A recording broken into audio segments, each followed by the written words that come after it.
Queridos irmãos, a paz do Senhor. Uma noite festiva, realmente, cheia de alegria, de comunhão, de gozo espiritual.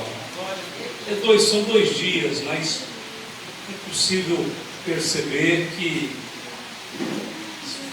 está sendo, aliás, 2 dias de grandes bênçãos aqui para todos nós. A pregação está de parabéns, todos os irmãos locais têm trabalhado bastante. Irmão Alexandre está fazendo um bonito trabalho para Deus.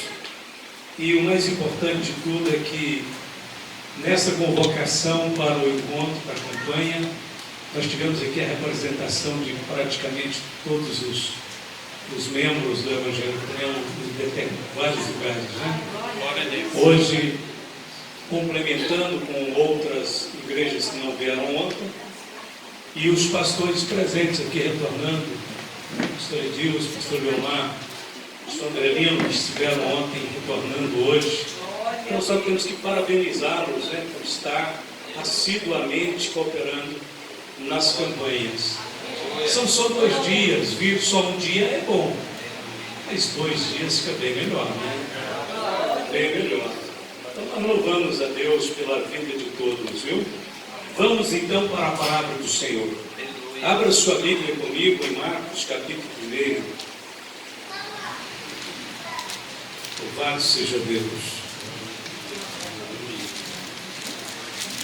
Marcos capítulo 1, verso 32, 33 e 34. E tendo chegado à tarde, quando já estava se pondo o sol, trouxeram-lhe todos os que se achavam enfermos e os endemoniados. E toda a cidade se ajuntou à porta, e curou muitos que se achavam enfermos de diversas enfermidades, e expulsou muitos demônios, porém não deixava falar os demônios, porque o conhecia. Vamos orar. Pai de amor, Deus de poder e graça, em nome do Senhor Jesus, estamos diante de Ti para agora, Senhor, buscar a Tua palavra, a Tua direção, a Tua revelação. Abençoe a todos os meus irmãos aqui neste lugar e em outros lugares, onde a Tua palavra certamente chegará. Que todos os corações sejam tocados, que todas as vidas sejam abençoadas, que o poder do Senhor esteja presente com cada filho de Deus, com cada filha de Deus, em toda parte da terra. Oramos em nome de Jesus. Amém. Podeis sentar.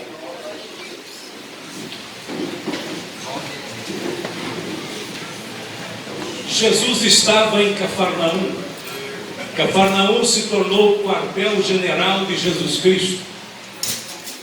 Era uma cidade marítima da Galileia, que ficava às margens do mar da Galileia. Jesus estava na casa de Pedro e André. E a Bíblia Sagrada nos diz que ali o Senhor fez muitos milagres. Eu gostaria de convidar você, vamos tentar nos transportar para aquele lugar. Imagine uma tarde, um entardecer, na casa de Pedro. A estas alturas, a cidade inteira tinha sido convocada, convidada para estar ali na porta. Jesus tinha curado a sogra de Pedro. O Senhor tinha chegado ali de uma caminhada de grandes milagres. Cafarnaum ficou marcado no ministério de Jesus como lugar onde as pessoas estavam mais receptivas, mais coração aberto para o seu ministério milagroso. Aquele dia seria então marcado como um dia de grandes milagres. Muitos precisam de milagres. Talvez você esteja cansado da rotina da sua igreja. Talvez você esteja questionando o que foi feito dos milagres do Senhor. Será que Deus tem alguma coisa a mais para mim nesse caminho? Talvez você esteja até mesmo um pouco desanimado, cansado. Sobre a primeira pergunta, quando as pessoas dizem o que foram feitos dos milagres do Senhor, eu gostaria de lembrar somente um texto da Bíblia. O Senhor dos milagres é o mesmo ontem, hoje, eternamente. Só precisamos colocar nossa fé em ação. Só temos que ativar a nossa fé, porque o operador de milagres é o mesmo. E ele disse que estaria conosco. Quanto à segunda pergunta que muitos fazem, será que Deus tem mais alguma coisa para mim? Ou será que eu já recebi tudo, já vi tudo, já senti tudo que eu tinha que sentir nesta igreja, neste lugar? Eu quero dizer para você a respeito dessa pergunta. Jesus disse: eu vim para que tenham vida e a tenham com abundância. Eu quero te garantir hoje que você ainda não experimentou nem 1% de todas as bênçãos que Deus tem para a sua vida. Então a Bíblia diz: e tendo chegado a tarde. Isso é uma expressão profética. Isso não está na Bíblia por acaso, porque Jesus deixou para que este momento acontecesse exatamente no pôr do sol, no entardecer, no final de um dia, de uma jornada, de um ciclo. A Bíblia fala que há ciclos de dias, há ciclos de estações, há ciclos de dispensações, há ciclos de eras. As eras estão passando. A noite espiritual está vindo sobre o planeta Terra. Não resta muito tempo mais. Devemos deixar de lado os desejos egoístas, os vãos pensamentos, as diversões mundanas, as nossas diferenças, os nossos erros, e devemos nos voltar para Deus, porque já é tarde. Como pastor, nós sabemos que já é tarde, como sabemos que esta era está findando, essa dispensação está se encerrando. As doenças já chegaram no mundo inteiro. Você vai ouvir falar mais agora de vacinas, mas não vai ter vacina suficiente para conter todas as doenças que virão nesses últimos dias. As enchentes trágicas, as secas severas estão assolando o mundo inteiro, em todos os lugares ao mesmo tempo. Em 1974, pastor David Wilkerson teve uma revelação, e naquela época, aliás, há 10 anos atrás não tinha nada disso. Não havia enchentes. Essas enchentes que agora começaram a ser comuns no mundo inteiro, de 5, 6 anos para cá, estavam preditas. Deus mostrou para o pastor lá no passado. E ele disse assim: haverá inundações em todos os lugares. Era impossível pensar em inundação numa cidade igual Goiânia. No entanto, tem acontecido. Inundação em cidades completamente bem elaboradas, bem projetadas. A gente pensava em enchente somente nas beiradas de rios. Só os ribeirinhos eram vítimas das enchentes. Somente as pessoas que moravam nas comunidades de difíceis acessos, nos morros, é que sofriam com as precipitações de chuvas torrenciais, como estamos vendo. Mas agora não, estamos vendo ao mesmo tempo. Estava havendo agora há poucos dias, estava havendo enchentes na China, na Austrália, no Japão, na Tailândia, no Brasil, em vários lugares, no mundo inteiro, até na Inglaterra, até nos Estados Unidos. Grandes enchentes, vão dar carros, casas e pessoas. As enchentes trágicas chegaram. As secas, por outro lado, já chegaram também. Mas mais do que tudo isso, algo bem atual: as guerras chegaram. As guerras chegaram. Está havendo guerras em várias partes do mundo e pequenos conflitos em outras partes. A Venezuela está preparando para praticamente criar um conflito tremendo aqui na América do Sul. A China tem uma contenda com Hong Kong. A Rússia está invadindo e destruindo a Ucrânia, e lamentando porque está tendo um pequeno conflito em relação à Ucrânia. É pequeno, está havendo um pequeno conflito lá na Palestina, lamentando que tenha havido uma invasão de Israel na Palestina, enquanto o Putin da Rússia lamenta, ele destrói uma nação linda como era a Ucrânia, fazendo com que os moradores daquele país se refugiem, saiam e fiquem longe da sua terra, aos milhares. Ele está preocupado com 2 milhões de refugiados palestinos, quando ele fez mais de 8 milhões de refugiados ucranianos. Então é hipocrisia total. Os homens que mais falam de paz são os que mais promovem a guerra.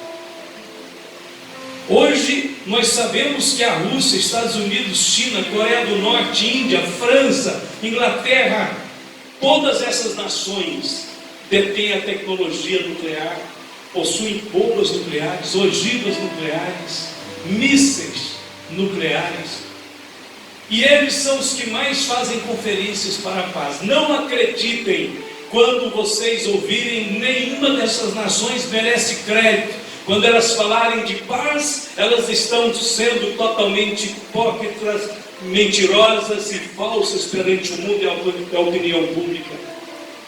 Não adianta falar de paz e construir arsenais de guerra. Tudo que você ouve a respeito de paz é falso neste mundo. Há pouco tempo atrás houve uma cavalgada de paz aqui na nossa cidade, terminou com a pancadaria. Isso é porque era para a paz, né? Você está vivendo o tempo do cumprimento das profecias. A Bíblia diz: pois que, quando disserem a paz e segurança, então lhes sobrevirá repentina destruição, como as dores de parto, aquela que está grávida, e de modo nenhum escaparão. Mas vós, irmãos, já não estáis em trevas, para que aquele dia vos surpreenda como um ladrão. Alguém fica perguntando, diz: pastor, eu não acredito que haverá uma virada tão radical no mundo, a ponto deste mundo ser, a Bíblia diz, Isaías diz, ser como um bêbado que cambaleia, como a rede de dormir. E você pode acreditar que a aparente segurança que o mundo diz ter, ela é falsa, perigosa, e ela não dá garantias nenhuma para os moradores deste planeta que eles estarão seguros daqui a uma semana. Ninguém está seguro. Ninguém tem segurança alguma neste mundo. E toda a proclamação então de paz e segurança é falsa e poderá ser rompida rapidamente quando disserem a paz e segurança. Vem a destruição. Era dia 26 de dezembro de 2004. Naquela manhã, as pessoas acordaram felizes. Turistas de toda parte do mundo começaram a sair dos hotéis de luxo, aonde eles divertiam, aonde eles passavam férias, e começaram a caminhar nas areias limpas daquelas praias paradisíacas da Indonésia. Tudo era muito lindo. As águas estavam vazias, paradas, serenas. As ondas eram muito suaves. As pessoas brincavam, divertiam, as crianças corriam. 8 horas da manhã, o sol já estava lá no alto. Parecia ser o dia mais tranquilo da história. Pura ironia, seria o dia mais trágico da história. Naquela manhã, todos faziam planos para divertir, para ter um dia tão proveitoso, num turismo tão caro, tão só para pessoas ricas. Milhares de turistas enchiam aquelas cidades próximas ali às praias. Os hotéis de luxos estavam ali à beira-mar, 500 metros a 300 metros das águas do Oceano Índico. De repente, a calmaria era tão grande que alguém do local começou a se estranhar. Alguém que trabalhava ali disse: como pode? O silêncio hoje está perturbador. Alguém disse: deve ser isso mesmo. Ele disse: não, eu vivo aqui há muito tempo, nunca vi um dia, uma manhã como esta. Tem alguma coisa diferente. De repente, os animais começaram a se agitar. 8h15, 8h20, 8h30, os elefantes que viviam presos nos acampamentos para divertir os turistas, carregar turistas, dar oportunidade para fotos aos turistas, os elefantes começaram a anunciar algo estranho. Eles emitiam os grunhidos, levantavam as pombas, queriam empinar porque estavam com as pernas amarradas com correntes. As pessoas que cuidavam deles vieram rapidamente tentando acalmá-los, mas em poucos minutos eles arrebentaram as correntes e ninguém podia contê-los. Eles saíram pelas trilhas em direção às montanhas. Ninguém pôde segurar nenhum deles. O que está acontecendo? A 900 quilômetros dali, no meio do Oceano Índico, lá no fundo do mar, grandes placas, imensas, enormes placas, quase do tamanho de um país, placas tectônicas, começaram a movimentar-se misteriosamente, sozinhas ali. Deus pode mexer com qualquer coisa nesse universo. Elas fizeram uma movimentação tão drástica e diferente naquela manhã, que elas provocaram uma explosão 12.000 vezes mais forte do que a bomba atômica que caiu em Nagasaki e Hiroshima no Japão, na Segunda Guerra. 12.000 vezes mais forte, mais poderosa. A explosão causou um terremoto de escala 9,3 na escala de Richter. Foi tão forte que a terra, no leito do mar, ela estufou, ela subiu. E quando ela subiu com aquela explosão, levantou-se uma onda imensa no mar. Mas está a 900 quilômetros, a 1.000 quilômetros de distância da Indonésia, daquela faixa litorânea que banha não só a Indonésia, da Indonésia a Tailândia. Lá na Indonésia o povo ainda está tranquilo, os animais já começaram a correr para as montanhas. E então, estranhamente, o mar começou a recuar. A praia, que tinha lá seus 200, 300 metros, começaram a ficar maior. O mar foi recuando até chegar nas pedras, recuou mais, recuou quase 1 quilômetro. Recuou tanto que os peixes ficaram presos nas rochas e as pessoas felizes saíram correndo, entraram lá dentro do mar, onde agora está tudo seco, para pegar os peixes. Estas pessoas vão ser as primeiras a morrer. Estranhamente, as pessoas pararam, diziam que alguma coisa está errada. Mas eles não sabiam que depois da explosão lá no centro do Oceano Índico, a onda enorme começou a vir numa velocidade de 800 km por hora em direção às praias. Aquele seria um dos dias mais trágicos da história da humanidade. Aquelas ondas começaram a vir a altura até de 30 metros. Aonde o mar tinha recuado 1 quilômetro, daqui a pouco ele vai avançar quilômetros para dentro da faixa litorânea, da terra, dos países que eles estão indo. E então, quando os turistas estão pegando peixe, divertindo, dizendo a praia ficou imensa, de repente eles viram a 1 quilômetro, 2 de distância, um paredão de água, mas não entendiam o que é aquilo. Que coisa estranha, é uma nuvem, o que está acontecendo? Até que alguém disse: não, é água. Olha os barcos caindo lá de cima das ondas, que aquela onda começou a pegar os barcos que estavam naquelas partes. Barcos elevados a essa altura, e a água veio. Era 9h30 da manhã, do dia 26 de dezembro de 2004. E quando as águas vieram com tanta força, que elas adentraram muitos quilômetros adentro daquelas cidades, arrastando casas, carros, barcos, jogando por cima das pessoas, arrastando crianças, pessoas velhas, e homens e mulheres, e arrastando móveis, e arrastando tudo que achavam pela frente.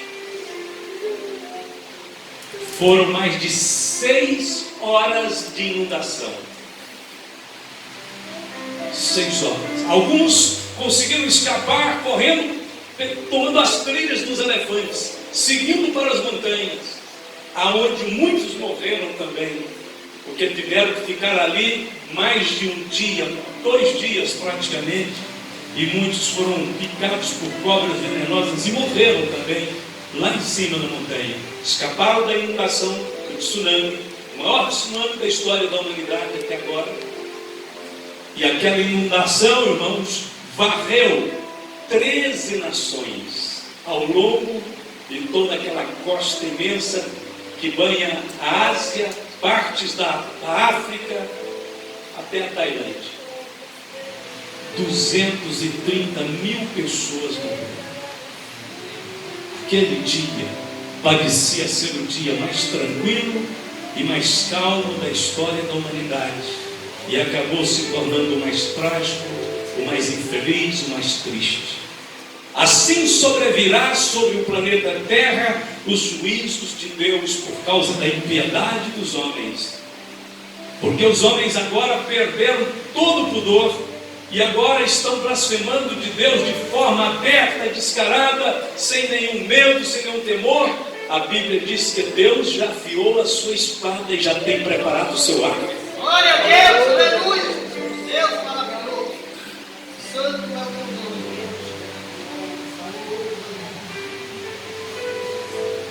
Glória a Deus. Já era tarde.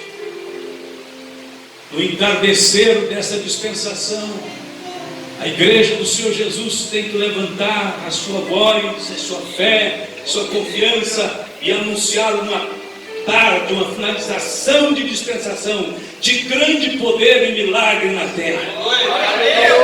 Jesus deixou para fazer milagres na tarde daquele dia. Eu acredito que o Senhor está deixando para fazer grandes avivamentos, mover santo de Deus nesses últimos dias. Como que isso vai acontecer? Você pode ter certeza que Deus já está dando para nós, para o seu povo, uma fome imensa, uma sede imensa pela presença de Deus. Deus está levantando um povo que quer a sua palavra, que quer estar na sua casa, que quer estar adorando, que quer conhecer a palavra, que quer ter compromisso com a santificação, com a verdade, com a justiça de Deus. A tarde daquele dia foi uma tarde de milagres. O final dessa dispensação também poderá ser um final de milagres. Todos os moradores de Cafarnaum, a Bíblia diz que ajuntaram a porta da casa de Pedro. E porque estavam ali? Somente por causa de uma coisa, por causa de um fator.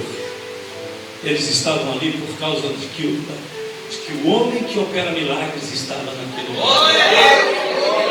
Jesus tinha chegado em Cafarnaum e eles não podiam perder a oportunidade de ver Jesus, de tocar em Jesus, de ouvir Jesus. Jesus estava ali e era capaz de curar os enfermos e tinha poder para expulsar demônios e falava como ninguém falou. Então a cidade inteira estava na porta. Eles queriam Jesus, eles queriam receber algo do Senhor. Havia muito poder em Jesus, havia muita unção em suas palavras. Glória a Deus. Senhor Jesus disse: farão as obras que faço e farão maiores ainda, porque eu vou para o Pai. Jesus estava falando de você, de mim. Ele disse: vocês acham bonito o meu ministério? Pois é, mas vocês farão coisas maiores. Irmãos, que culto glorioso. O sol está se pondo, o calor do dia já se foi, e o milagre de Jesus está acontecendo. E a cidade de Cafarnaum está parada para ouvir o Mestre, ouvir o Senhor, contemplar a grandeza do Senhor. Que coisa poderosa! Jesus abre guerra contra o inferno, contra Satanás e seus demônios, e vai libertando as pessoas, e vai curando as pessoas. Aleluia! Glória a Deus! Alguns acreditam que possivelmente, no meio daquela multidão, à porta da casa de Pedro, estava uma jovem mulher. Aquela jovem mulher estava misturada com a multidão. Era mais uma na multidão, como o mundo trata você. O mundo te trata como mais um na multidão. Mas Jesus não. Jesus trata você como uma pessoa distinta, única e singular. Ele sabe quem você é. Ele conhece a sua necessidade. Ele conta os cabelos da sua cabeça. Ele tem responsabilidade com você. Ele está pronto para te ajudar. Então aquela jovem mulher misturada no meio daquela multidão, provavelmente ela estivesse ali. Seu nome era Maria Madalena. Ela estava sofrendo muito. Ela estava com medo. Ela estava discriminada pela sociedade. Ela tinha uma possessão de demônios que levava ela a viver de uma vida muito ruim, muito estranha, muito escandalosa, muito pecaminosa. Mas ela não queria aquilo, ela era arrastada por aquilo. Há muita gente, irmãos, a hora que ouvir o evangelho de poder, o evangelho de libertação de Cristo, não essa água com açúcar que tem por aí, mas o evangelho transformador, milagroso de Jesus Cristo, há muitas pessoas neste mundo que vão converter, porque ela não quer ficar ali onde ela está. Ela sabe que o diabo está chutando ela sabe que o diabo está arrastando ela pelo chão, ela sabe que o diabo está manobrando ela com a droga, com o álcool, com o pecado, e ela sabe que ela vale muito mais do que isso. Quando Jesus me salvou, eu sinceramente não conseguia também ver nenhuma luz muito nítida, não conseguia. Mas eu não queria ficar ali, eu esperava que tivesse uma saída, eu não sabia onde encontrar. Até que o Evangelho chegou até mim, anunciando o Senhor Jesus Cristo, aquele que dá sentido à vida, aquele que faz você sentir valorizado, aquele que te vê, aquele que te ama, aquele que te recebe. E então aquela mulher no meio daquela multidão era mais uma sofredora, açoitada, chutada pelo diabo, não conseguia ver coisa alguma na frente, pensava em acabar com sua vida, desesperada, misturou com aquela multidão, diz: o que é que pode me acontecer? Aquela mulher achava que Deus não a via, mas irmãos, Deus não somente via aquela mulher, mas Deus tinha um plano para a sua vida, mas ela precisava de um milagre. Talvez você também esteja precisando de um milagre. Talvez você está dizendo: Senhor, trabalha na minha vida, trabalha na minha vida, Senhor. Senhor, me mostra coisas grandes e firmes, me leva a uma condição de enchimento do Espírito, de renovação espiritual, me tira da rotina, me tira da mesma coisa todo dia, me leva para as alturas da sua bênção, da sua virtude, do seu poder. Como o servo brama pelas correntes das águas, assim suspira minha alma por ti, ó Deus. A minha alma tem sede de Deus, o Deus vivo. Seu coração vai ficar cada dia mais necessitado. E quando você não conseguir mais viver sem aquilo que Deus tem para você, neste momento você vai tocar neste trono de graça e de poder. E Deus vai tocar a sua vida também. Talvez você precise de um milagre não para daqui a um mês, você precisa de um milagre hoje. Talvez você não saiba, mas Jesus também conhece a sua necessidade e tem um plano em sua vida. Então, de alguma maneira, não é detalhado, em lugar nenhum está detalhado isso, mas nós podemos ter certeza ao dizer: Jesus queria libertar Maria Madalena. Por que ele queria libertar aquela mulher? Da onde ela veio, de onde ela surgiu, quem era a sua família, quem era o seu pai, ela tinha irmãos, ela foi casada, estava sozinha, estava com um companheiro, quem era ela? Não interessa. Jesus quer entrar na vida de uma pessoa para fazer dela uma nova criatura. É isso que importa. É isso que importa. Nós não podemos ficar pesando e medindo ninguém. Venha como está. A igreja é como um hospital. Ninguém vai sadir para o hospital, procurar ajuda no hospital. O que é que o senhor tem? Nada, eu estou bem. Então, vai embora, o senhor está até atrapalhando aqui. Então. A gente vem para a igreja porque nós precisamos do milagre da igreja. A gente vem para a igreja porque nós precisamos do Senhor Jesus. Porque nós queremos que algo de Deus aconteça na nossa vida. Não se detalha como foi a libertação dela, mas com certeza não precisou de Jesus fazer nada, absolutamente nada. Ah, mas são 7 demônios, pastor, e daí? Se fosse 70, ele não precisava fazer nada. Se fosse 700, fosse 7 mil, 7 milhões, não precisava ele fazer nada. Possivelmente ele deve ter caminhado no meio daquela multidão, e quando chegou perto daquela jovem mulher, ele olhou para ela e disse: estás liberta. Glória a Deus. Como assim, pastor? São 7 demônios. Quando Jesus abriu a boca, não ficou nenhum demônio naquele pedaço. Até um dos vizinhos que estavam ao redor dela foi embora também. Aquela mulher foi liberta, a batalha foi vencida, o jugo foi tirado, o fardo foi tirado, e a paz entrou no coração dela, e ela viu Jesus como Senhor e Salvador. Jesus podia ter dito, talvez, na nossa imaginação, ter dito para ela: agora a sua vida vai tomar uma nova direção, e prepare-se, porque vem coisas grandes por aí. Ela podia pensar: quem eu? Mas eu, Senhor. Se eu puder fazer pelo menos parte do grupo dos discípulos do Senhor, já é privilégio. Mas Jesus olhou para ela e disse: não, vem aí, na ressurreição, quando eu sair do sepulcro, você vai ser a primeira a ver o Cristo ressurreto.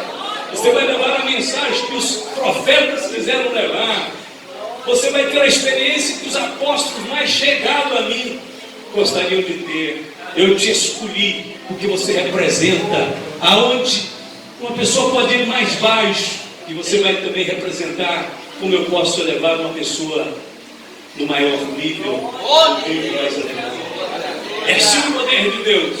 O diabo vem e achata, vem e massacra, vem e acaba com a pessoa. Jesus vem, restaura, constrói, levanta, vivifica. O diabo tira a moral da pessoa, discrimina, joga para o canto. Jesus vem com ele no meio, diz que ele é importante, diz: você vai ver coisas gloriosas. Eu tenho reservado para você coisas poderosas. E quem diria, né? Maria Madalena foi a primeira a ver Jesus ressuscitar. Jesus pode e quer mudar vidas. Quando Jesus muda uma vida, ele muda uma história. Quando Jesus muda uma história, ele muda um destino. Isso já aconteceu com você. Isso está acontecendo com milhares de pessoas em volta do mundo. Mas a última parte, a última palavra. A Bíblia diz que todos reuniram junto à porta. Jesus disse: eu sou a porta. Se alguém entrar por mim, salvar-se-á, e entrará e sairá e achará pastagens. O ladrão não vem senão a roubar, matar e destruir. Eu vim para que tenham vida e a tenham com abundância. A Aproxime-se da porta, meu querido irmão. Glória a Deus. Minha irmã, fica junto à porta. É junto à porta que nós temos o livramento, a cura. É junto a esta porta que nós temos salvação. Aproxime-se de Jesus, por favor. Você quer milagres? Então busca o Senhor. Vai aonde Ele está. Chega ali perto, fica junto à porta. Muitos dizem, eu sou crente, mas não vejo nada acontecer em minha vida. Você ainda não aprendeu a colocar sua fé em ação. O problema é esse. Comece a ter uma fé viva. Comece a falar pelo menos. A mulher do fluxo de sangue, quando saiu de casa, fraca, anêmica, mais morta do que viva, ela disse para ela mesma: se eu tão somente tocar nas orlas do seu vestido, ficarei sã. A Bíblia diz que ela foi andando e falando para ela mesma. Ela pregou para ela. Pregue para você, diga: Jesus está vivo, eu vou ter uma fé viva, a minha esperança é viva, eu tenho Cristo vivo. Eu vou chegar na igreja dando glória a Deus. Eu vou regozijar na presença do Senhor. Eu vou levantar minha mão. Eu vou dizer: te amo, Jesus. Eu vou encher meu coração de louvor. Um dos homens mais cheios do Espírito Santo que eu já li sobre eles do passado foi o chamado o apóstolo da fé, Smith Wigglesworth. Eu gosto demais da vida dele. Ele era leigo, não tinha curso teológico, não era pastor, ele não era evangelista, ele não tinha nenhum cargo eclesiástico. Mas Smith Wigglesworth, na sua ministério, ressuscitou, só mortos foram sete.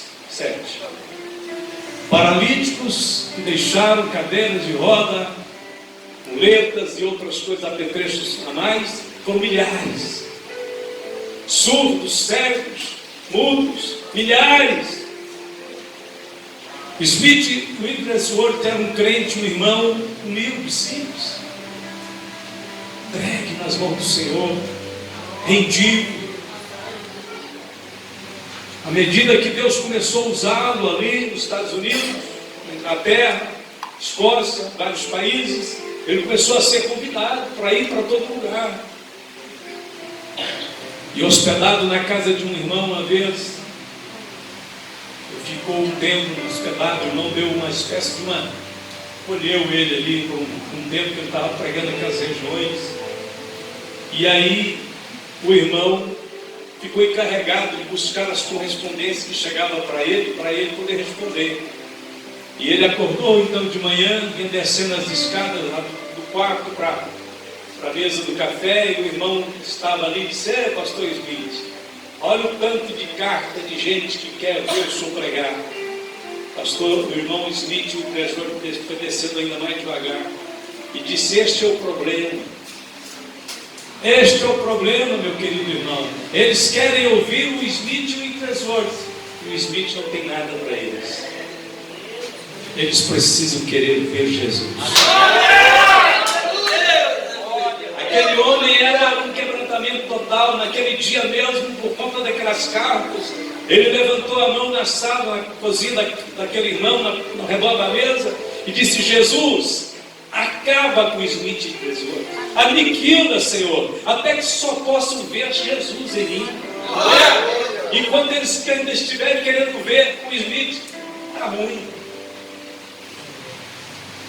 Aí um dia perguntaram para ele, porque todo lugar que ele ia tinha milagres, muitos milagres.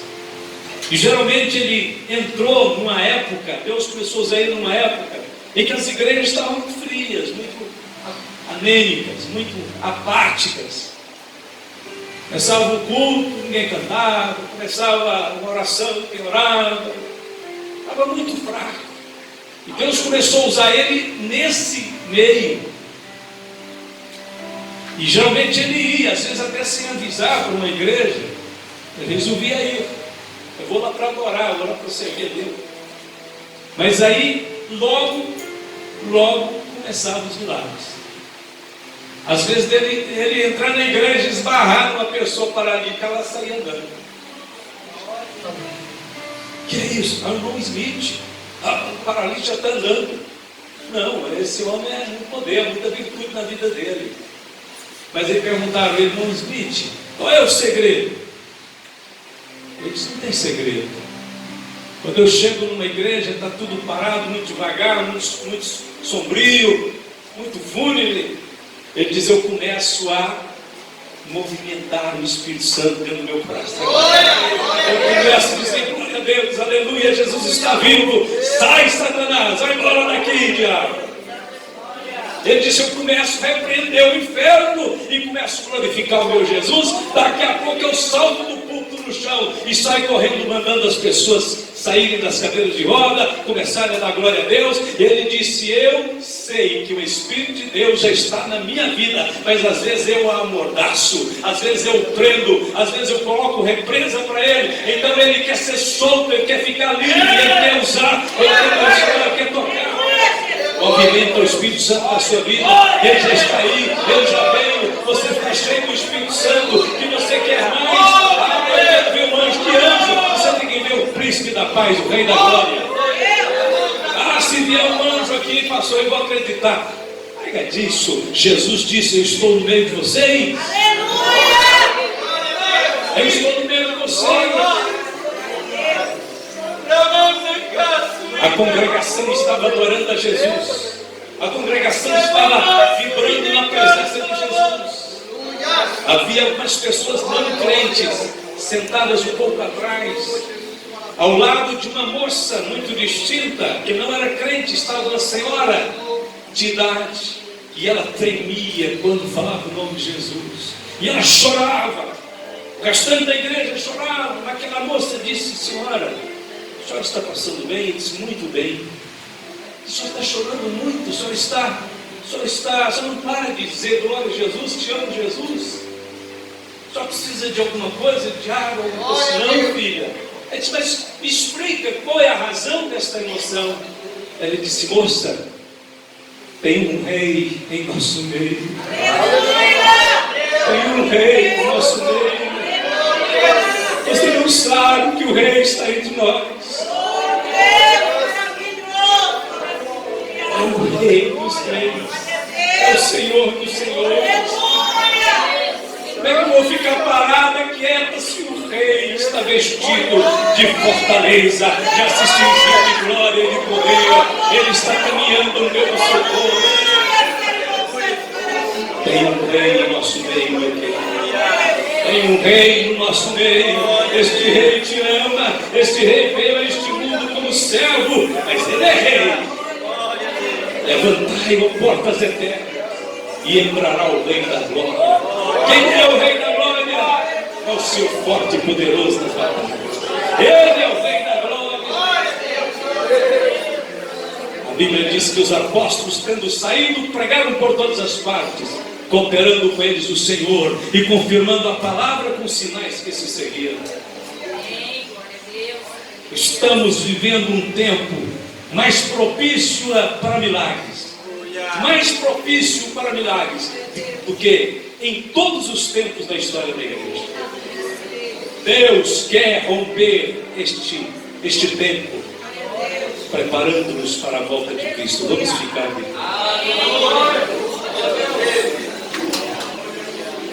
Glória a Deus. Feche os seus olhos. Entenda que há um rei entre nós. Comece a amá-lo. Comece a conversar com ele e dizer obrigado, Jesus. Comece a dizer para ele, Senhor, ainda que não sou nada, mas o Senhor me chamou para fazer parte desse rei.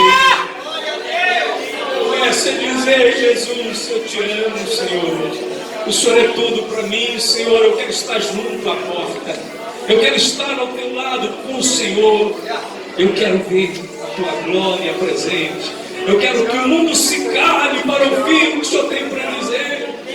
Eu quero, Senhor, todos os blasfemadores, todos os céticos, todos os ateus, parem de falar para ouvir o poder retumbante da tua voz. A voz do Senhor é como muitas águas que vai enchendo todo o universo. Eu gostaria de concluir essa palavra abrindo oportunidade para quem quer orar uns 2 minutos comigo, Mas vindo um pouquinho mais para frente, aqui perto aqui na frente. Glória a Deus! Você é o canal de Deus. Deus quer usar a sua vida. Apresente-se a Deus. Diga: eis-me aqui, Senhor. Eis-me aqui, Jesus. As minhas mãos, Senhor. Meu coração, Senhor. As minhas emoções. Movimenta o Espírito Santo nessa vida. Deixa Deus usar você. Deus quer levantar homens e mulheres, crianças, jovens, em todo o planeta Terra, para neste entardecer nesta era dessa disposição, fazer fluir o poder libertador. Glória a Deus, começa a glorificar, começa a dizer: Jesus, Jesus, Jesus.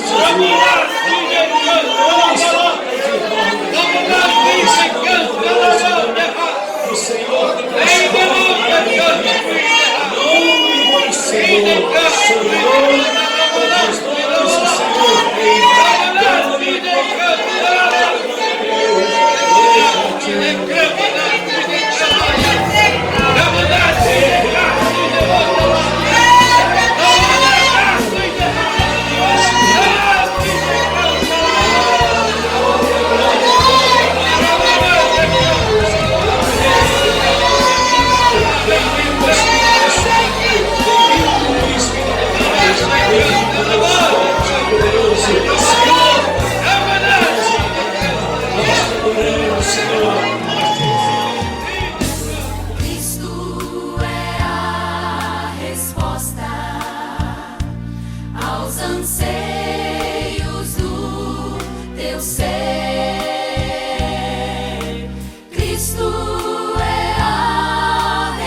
ajustar a sua filosofia.